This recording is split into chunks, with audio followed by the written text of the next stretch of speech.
All right. Thank you, Barbara, for joining us on the MINDfields project. Get us started by asking, what research of yours are you most proud of? Part of it is starting a discipline, being a member of a discipline that evolved. When I started, there were 10 people maybe worldwide doing this work. And so we all contributed. In my case, I think my real contribution was adding to the definition of genocide. I coined a term called politicide, which is now kind of institutionalized, but legally it's not accepted. Right. So if you are an international law person trying to figure out whether or not this is a genocide, politicide does not fit into the equation. Right. Second, I was the first person who did something quantitative early. But I started out developing a data set, identifying 46 cases post-World War II of genocide and political mass murder. And that was also included, of course, coding variables, which was used in the state failure group to test hypotheses, which I also developed, Right. searching the literature. And I done the first qualitative piece, the first APSR article in my discipline, and hope many of them will follow. Mm-hmm. That's all. Okay, great. Great. So what led you to undertake that research project? What's the path that gets you to, and because you began that as a graduate student, Mm-hmm. right? You want the long version or the short version? Well, let's go to the long version. No, the long version is too long. Okay. I'm German-born, The obviously. medium version.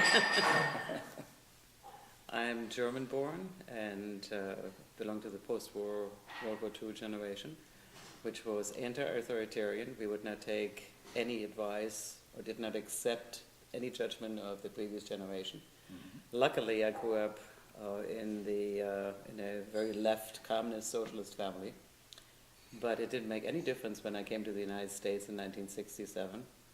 We were all, by definition, Nazis. Right. And at the beginning, I started to explain that there were others, and met a lot of ignorance and disbelief.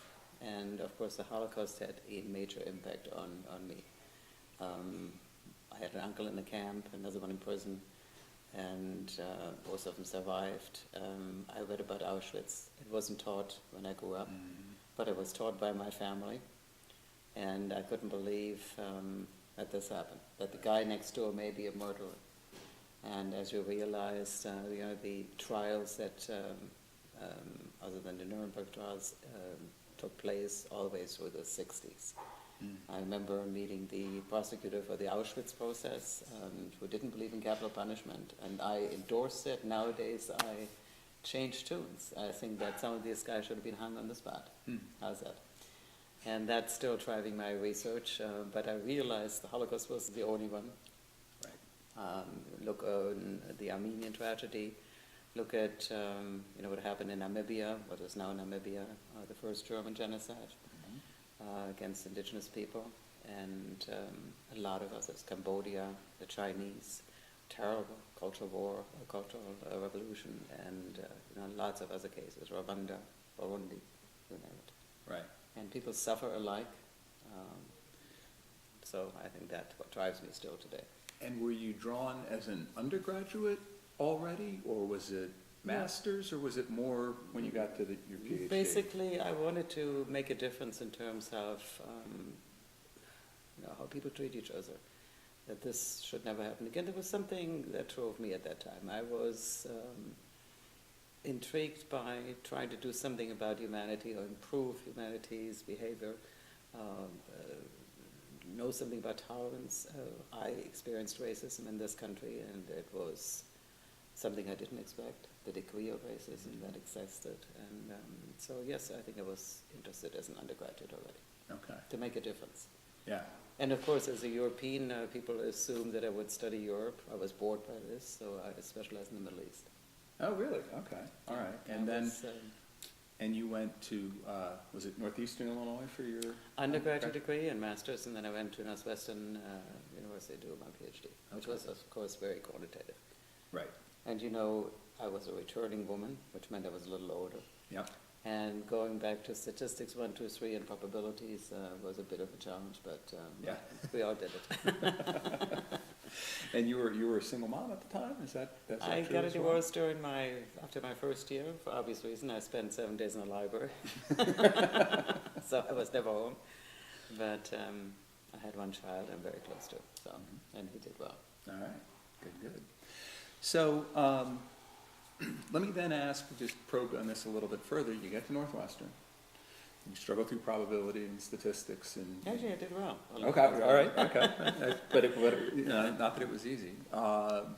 And what kind of a reception did you get when you were pitching this idea? I mean, it's not like, you're one of the pioneers in terms of making this a topic that political scientists study, to legitimizing the study of genocide in our discipline. So, what was it like being a PhD student, forming a committee, those sorts of experiences? What do you remember from that? Oh, I had basically no acceptance. My professor thought I was slightly crazy. One guy suggested I should just, collect cases and do something with it quantitatively. And I said, there isn't any research done on the cases. We haven't got any case studies, literally. And so they were not very happy with case studies, of course. They were not happy with the topic. And so I switched kind of to international law. They weren't happy with international law either. My first monograph was on humanitarian intervention in cases of genocide. And just to pacify my committee, I did a little survey on testing empathy. And I did that comparatively, and it became an article in political psychology. So I kind of pacified my committee by doing something quantitative, something odd, and I had to explain. I had a minor in jurisprudence, and my committee didn't know what the heck jurisprudence was. So I wrote a little definition. This is legal philosophy, and from there we went. I did a Kelsian analysis, which is legal positivism, in cases of humanitarian intervention, which was very odd, but it was published actually as a monograph. Okay. You said Kelsian? Kelsian. I don't even know Hans what that Kelsen was a legal thinker, an Austrian, who rewrote the Austrian Constitution after World War II and ended up in the United States as a scholar. He was an avant-garde. Legal positivism means it's kind of the, not quantitative, but it's not legal realism, it is positivism as we understand it in terms of, what is rather than what ought to be. Right. I try to push that divide. Don't ask any further questions. I won't. It's very esoteric, to put it mildly. Right. And who was on your committee? Because these weren't people who, what sort of research agendas did they bring? None. None. Okay. I had a Latin Americanist. Okay. And I had a guy who, don't ask, Pat Ophuls, does the name ring a bell? It does not. No, he ended up in a Buddhist monastery. Okay, all right. And I had a law professor. Okay, so an interesting, very fairly eclectic. Odd, to put it mildly, eclectic. Yeah. Eclectic committee. And I had also legal theorist, Don Strickland at one time, who later on dropped out. He didn't know what to do with it. Phil Schroed was a good friend of mine. Was in the committee early, and he said, "I have no clue what this is. Maybe you should teach me something." So he was on. Was he an assistant professor then? Yeah, he was an assistant professor. Okay. We were good friends over the years, and he goes, "This is odd, So, you sure you want to do this?" Yes. Right. We actually started out with dialectic materialism, kind of something crept in there, and he goes, "I don't think so." So it was. To put it mildly, esoteric, it was an experience. When I did my survey, Ted Gurr, who you all know, I'm sure, helped me a little bit with the survey, and he said, "Why are you doing this?" And he goes, "This is somewhat mildly interesting." My support was non-existent, so I said, I have to do it quickly, fast, get the heck out of there, get myself a real job, and, and so there I go. Right. And when you landed at the Naval Academy. Oh, that's before I landed in a few other places. Right, exactly. But that was your first tenure track position? No, it's not. Okay. No, my first tenure track position was Australia. Okay. I was in the legal studies department at La Trobe University in Australia, I didn't know what it was really. It became a real law school. Okay. And they had me teach contract law in the first semester. Actually, I didn't teach it, I tutored it to a group. I was a senior tutor, which is something just before an assistant professor. Okay. And it became a full-fledged That was law your school. first contracts experience? I never heard of it. I was sitting, and they also said, what do you know about the Australian constitutional crisis of, I think, 1975? I never heard of it either, but I ended up knowing something about it. And contract law, mark my word, is the most boring subject in law. So after that, I said, I don't think so. Yeah. But I married, and I had to go back to the United States. And Right. my trauma began because I tried to find a position next to where my husband was, who was still at Northwestern, and so we went to Boulder, which I didn't particularly like, frankly, but and I luckily did not end up there, and I got myself a job at the Naval Academy, which I had actually other interviews and a couple of job offers, but I wanted to be in Washington, to be at the center of where things were moving, Right. policy-wise. Right, right. And the Academy said to me, it ranks as the top 20 colleges in the United States. And they said, we don't care what you do, as long as you do it well, as long as you publish, and if you can teach the Middle East, that's just what we want. I don't think I ever knew the Middle East angle in that position. Oh, I was for 20 years teaching Yeah, Middle East. right. Yeah. Interesting. Okay. Yeah. And you mentioned earlier when we were talking today, you mentioned that genocide studies are a major field is now. Yeah. I can say our very first meeting, we were in New York, at New York University at the, and I've met the then people who have done it for, let's say, 5 years. This was 1982, I believe. Okay. We were at the ISA association meetings, and we had a round table. And it was clear that political science was very underrepresented. There were 2 political scientists, 2 sociologists, Leo Cooper, I don't know, he was an Africanist. I never met him, but... Yeah, Leo was there, and there was a British guy who was a sociologist, Helen Fine, a sociologist, 2 Canadians, Frank Chalk, Cole Jonathan, and I think 1 other person. So a very small group of people. The one very interesting development early stage, I went to the 50s, I don't know, whatever, anniversary of the New School, which was founded by German refugees, of course. And it was an illustrious company. I was with Michael Walzer and Brian Heer, who was a priest, he was a Catholic philosopher at Harvard. And I was on the same stage with them, and they shook my hand and congratulated me to a very nice and interesting presentation. And I was still the only genocide person in that group. Right. And that was intriguing. I met some very interesting people who we kind of know. I don't want to be a name dropper. And so we moved slowly. Yeah. We moved slowly, expanding our field, which really was grounded in sociology and also psychology. Political scientists were rare, and of course you had lots of historians who did case studies, which was very useful. Right. So, But in terms of actually at the Naval Academy, has genocide studies grown? I didn't teach it there. I was their main Middle Eastern specialist. I also taught, I knew a little bit about Southeast Asia, I taught generic IR, but lots of midshipmen who are now officers in the Navy will remember me. I wrote endless letters of recommendation. Some of them are now Attorney General, some of them, one became the ambassador to the African Union, who was one of my students, and he became a Rhodes Scholar. The Naval Academy, percentage-wise, has more Rhodes and Marshall Scholars than any other institution in the country. Really? Yeah, and I have letters from former students who are now commanders in stationed Bahrain who will tell me that they carry my textbook. And they still remember, and thank you for teaching them something about the Middle East. Right, all right.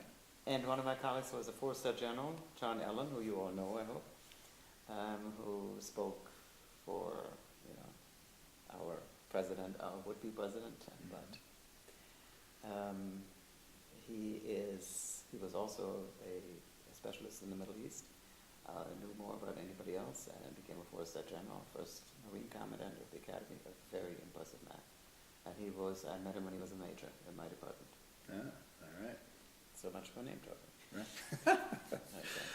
Well, let me ask you about, you know, if you look back over the evolution of the field for the course of your career, and whether you want to think about that as genocide studies or you want to think about it in the context of political science, you know, whichever is more interesting to you, what do you think should have received more attention? I cannot look at it from an angle of purely political scientist. I've never been purely a political scientist. I've done, you know, psychological studies, and our discipline from the very beginning was interdisciplinary. Right. First driven by sociologists.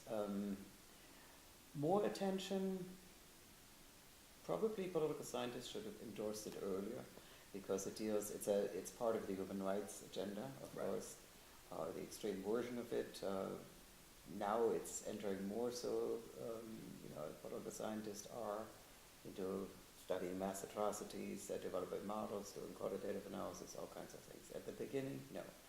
What I would have seen more of is focusing on how to prevent genocide. But we were lacking case studies. Case studies also in successful prevention. That is still under-researched. We don't have a realistic or appraisal of what can be done really. We don't really know what works in what situation at what time. And I think that's key. That presupposes you know how conflict evolves, whether or not it becomes ethnic conflict or whatever, or civil war or a genocide. And for me, you know, theory-driven analysis is key. Right. And that also has been a little bit underutilized. Okay, well, I stop right there with that. Really? No, I wanted, Well, I would rather say what shouldn't be done so much. I think that's the reverse of it. I am really not so happy at the new direction that we are going. We are going back in time rather than moving forward. We are looking at 16th century genocides, meaning the killing of indigenous people. So whatever means, and I'm talking about, of course, colonialism and all of its horrible repercussions. But I think, yes, we should remember, yes, we should do research, but there are a lot of case studies on what happened. Can we learn to do something today? Right. I'm not so sure. Sure. But of course, in terms of memory, yes, that research will be done. But I think there's a little bit too much emphasis on it. Right. Not enough. We should deal with, we should really focus more so case studies of current cases.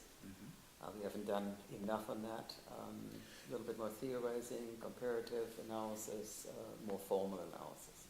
And what would you think of, you know, what some would call a counterfactual? So is it your sense that there has, because I'm not as familiar with well, I'm certainly not as familiar as you are, but I'm not all that familiar with they don't have much depth in the genocide literature. Would you say that there's been attention to, and if not, would you advocate for attention to cases that might have but didn't? Like when you think about prevention, right? This is the, you know, the classic deterrence. I mean, in so much of social science, we have these challenges where, you know, we focus on the cases where something happened, but it's very hard to, especially without strong theory, right, to try to identify what might have gone that way but didn't. I think this is where basically risk assessment comes in. What we've tried to say, how come that there were 20 civil wars that ended up in genocide, and yet there were 40 other civil wars that did not end up in genocide. And of course, that's the thing to do, to find out. And I think you only can do that in a systematic fashion. Right. And that hasn't been done. There are now lots of people, well, a few people who actually do this kind of analysis, but they're too few. Right.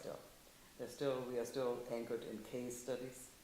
We're still anchored in prevention in a more historical sense, meaning, you know, this one was successful and why. Right.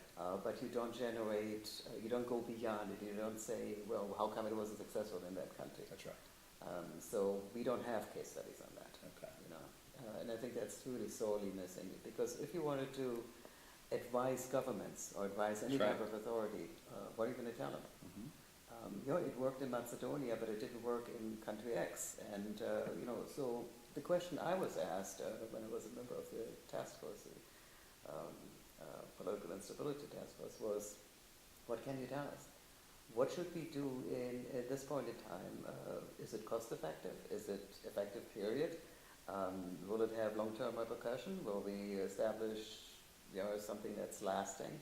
Who should we talk to? What should we do? And what's in there for us? Yeah. And this is the problem. What's in there for us, meaning national interest, political will, capacity, all these measures, people don't look at it in that fashion because it's kind of, you need a dose of realism. That's right. You need to And think. our community is engaging sometimes in visual thinking. Mm. How come we don't do anything? We should. And well, like what? Yeah. And you have to realize that policymakers have to explain to their constituents, That's right. saying, why should we be in the Democratic Republic of Brazzaville, Congo-Brazzaville, or something like this? Who cares? And I think this is a hurdle we have to overcome to make it palatable, realistic, within our means, with lasting effects, positive effects, and we're working on it, but there are very few people who do it. Right. And thinking specifically, what about politicians who are responsive to a constituency? Why should they, given that constituency's interests, be interested? Some of my former students have done very well. There is a young guy who established an office in Washington who tabulates and looks at every vote that a policymaker takes, every Congress and every senator, on human rights issues. And the way they talk versus the way they vote. Uh-huh. So he monitors and let that be known. Mm-hmm. I have another student who's absolutely amazing. She was half Israeli, half American. She mobilized the greater synagogues of LA community, and they support 2 refugee camps in Chad. They produce solar cookers Mm-hmm. that prevented, the women don't get killed anymore or raped because they had to collect firewood outside of the camp. Right. They teach children, so they have now schools established within the refugee camps, 1 person. Wow. That's what I like too. Yes. Kind of activists that Right. moved in the field and said, let's do something. Yeah, and especially that satisfaction in the classroom side of our profession, right, where you Yeah. can I think learn. that's very good. One of my other students who's heading an Auschwitz program, as it's called, they basically educate diplomats at Auschwitz Mm. from many, many different countries to say this is what you have to look for when it comes to genocide, the evolution of genocide, and possibly do something about it.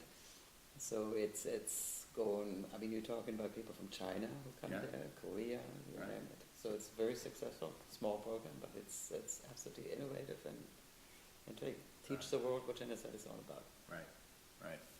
Okay, so are there any approaches or theories, topics that you believe should have received less attention from the Well, community? as I said, yes, the discovering what happened in the past. How far back in the past? I'm all for 20th century. Because post-World War II, we encountered a different world. Yeah. You have very, very different alliances, and let's see what's going on now, because there's no shortage of these kind of situations that can turn into a genocide. See Syria. Right. I've warned about Syria before it happened. It was part of the risk analysis, and people sort of were crazy. What could happen in Syria? And I said, the Arab Spring was never a spring; it was always a fall. It's an absolute misnomer. It's total nonsense to talk about Arab Spring. You talk about authoritarian governments that are prone to violence. Assad has a history. His father had a history. There was one previous genocide. Also, some people disagree with me. Muslim Brotherhood was destroyed. Mm-hmm. And so here's a guy in power who killed close to 500,000 people of his own, and then there is a genocide against the Yazidis by ISIL. So, and we had, actually my organization, I have a small organization that monitors and looks at countries. We had pictures of landmines Mm-hmm. on the border to Turkey, where refugees would move into Turkey. And we said the easiest thing to disassemble these things and, prevent people from getting killed, they were note takers. I know a few people in government who could have done something more, so they said, well, we're not that interested. It's a quagmire who should be support, and And I have Israeli counterparts of mine who agree in principle that it's a real problem, that who would you support, Right. But look what's happening. It's Right. a major human rights disaster, and it could have been prevented. Right. So. Yep. Okay, so, you told me before we sat down you weren't so sure about this question, but if you've been able to do an interview like this early in your career, who would have been an interesting person that you would have liked to have sat down with? It's a problematic question because I claim to know most everybody in my field. That's right. And even those people who came before in different fields who kind of just started looking at genocide. There was a major division at the beginning in our field between Holocaust scholars and genocide scholars. Yes. When we had our first meeting, we founded our organization at William and Mary. Mm-hmm. And we had Holocaust scholars in the audience who basically cried wolf and said, you are belittling the Holocaust, you are making it into one of those many cases, and it takes away from the memory, and the uniqueness of the Holocaust became a real issue. And our argument was, and mine is today and forever, and my co-founder of my organization was one of the foremost Holocaust scholars in the world, Yehuda Bauer. Mm-hmm. He's now 90 years old. We support each other. We think that we keep the memory of the Holocaust alive, because if you put it in the context of things that happened and will happen again, it will never be forgotten. Right. But if you say it was a unique case, what's unique about it? Every case has unique aspects of it. Right. Okay? You put it on a pedestal, and if 2 more generations of Germans or Israelis are gone, the Holocaust will become an artifact of history. Exactly. Which I think is very wrong-headed. We keep it alive. And I think this is why we got Holocaust scholars to support us, very much so. Who I would have wanted to interview when I was a very young scholar in doing this, probably a Holocaust survivor like Eli Wiesel. Mm-hmm. He was an exquisite teacher. I read his book Night, which is the absolute horror story, and it makes you hate Germans. Mm-hmm. I was in a phase at my early stages where I hated my fellow former countrymen. Mm-hmm. I couldn't stand him. I used to always ask the question, where were you during the war? Which made me very unpopular. And not only that, I was told by some people that I would besmear my own nest. Mm-hmm. And I could give a darn about it, frankly. Right. But the Germans turned 180 degrees around. They're probably the most liberal people in Europe now. They took in 1.2 million refugees now from the Middle East and Africa. And good for them. Eli Wiesel probably, because to relive that type of story and function normally is an absolute achievement. Mm-hmm. But I've met Holocaust survivors who will talk to me. And as a matter of fact, they're quite open towards me, because I remember the first person I've met who was a German Jew who said Germans shouldn't do this. I said, no, every German should do this. Just think about it. Mm-hmm. And I think that's accepted today. Right. There are a lot of Germany and Israel have very good relations today. A lot of Israelis moved to Berlin. It's a favorite town of many young Israelis. Don't ask. I've been out of Germany for many years, so it's weird. The other person, those who would deny the Holocaust. I would have liked to. Yeah.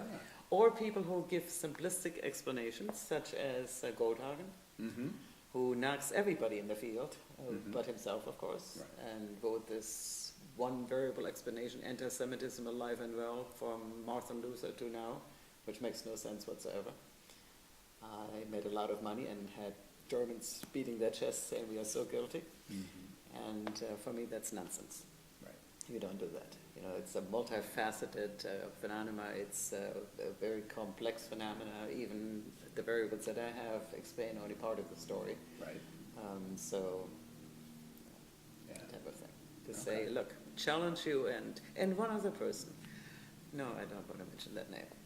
Okay. All right. But who I think is the ultimate ideologue but he's admired by many people. He actually said about the Cambodian genocide that there must have been, it was a means to an end maybe to establish a better society. And when you realize that 1.3 million people were killed out of a population of 7, and the perpetrators later on said, oh, so many? And I've been to the torture center to Old Slang, 17,000 people I think got killed. All you had to say was, the question were, are you KGB or CIA? To a 15-year-old semi-literate girl. And if you said yes because you were tortured, you were hacked to death. Right. And if you see that, these kind of explanations that says, deny the horror of that story and say, maybe it was a right system that had to evolve after colonization or whatever rule. I say, for me, that is very dangerous and very bad. Right. Okay. And that is, I'll say it, Noam Chomsky. Yes. Is that right? Yes. Well, there was an Australian school for some time too, but that changed. They all apologized bitterly. Australians, there was one guy, and I won't name his name, I wrote a evaluation of his book, and I said, well, he questioned the torture center, and that a lot of people admitted to being involved in something. And my argument was, if they pull out your fingernails, you admit to anything. And that was the case. Yeah. So, and all of the Australian contingent really apologized for some of the early judgments that they reached. So that was very good. Okay, yeah.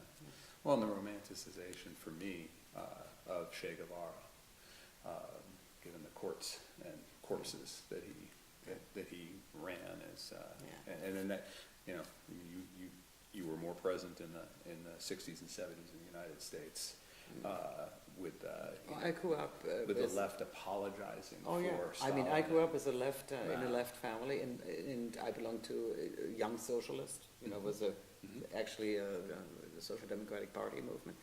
But my argument was always, what I found dangerous is this kind of ideology of the right and the left. Yeah, that's right. I think anybody who tells me that he's right and the other guy must be wrong, I said caution. Yeah. For me, that's a very dangerous kind of thing. Exactly. Nobody knows. There is no beaten path to happiness or paradise. Right. Forget about it. We all are. It's that certainty. Yeah. That certainty is dangerous for me. Yeah. Right. I completely. Stay uncertain forever. Right. Yeah. So, what do you think are the most exciting or promise areas in current or future research? Mm-hmm. First of all, we have a lot of young people doing this kind of work now, and we are really international. Our association meets biannual, goes to places of, that are meaningful. They went to Armenia, they went to Argentina, they went to, where did they go? One of the former republics of Yugoslavia, I think. So they try to stay connected with the current situation in different countries. That's one thing. Second, we grew really into an international community. There's a lot of work done in many different countries. Genocide now is a household word. When I started, you had to define it. People didn't know what it was. Okay. I mean, that is an absolute accomplishment. And we are gaining a lot of young people from the human rights community, from all different disciplines, that, including criminologists who do this kind of work. And the young generation is, we want young people to do this work. Mm-hmm. So because we have a lot of things to do, there's a lot of things missing. The more the merrier, and they are now in good schools that actually have genocide programs and PhD programs, which in my times there was no such thing. Right. Exactly. So I think that's real progress. And we have people working all kinds of different aspects of the field, and I mean the policy angle is a little missing, but it's hard for a young academic to establish himself, especially when you talk about interdisciplinary. Right. Because you don't read in one field, you read in 4 fields. That's right. Yeah. I've talked to some folks, some younger folks. So you have to master more than your average, single-minded political scientist or whatever. Right. You buy into a field that's already established, it's a very different story. Right. You're on your own, and the other side's more exciting because you can find a niche very easily. A lot of work that needs to be done. So, that's an advantage in some respects. And we are respectable now. We are taught in different schools, and really some of the top schools now have genocide programs, including Harvard. people there, and so they go places. All right. Well, great. Thank you so much for That was sitting it? down with us. Yeah. Okay.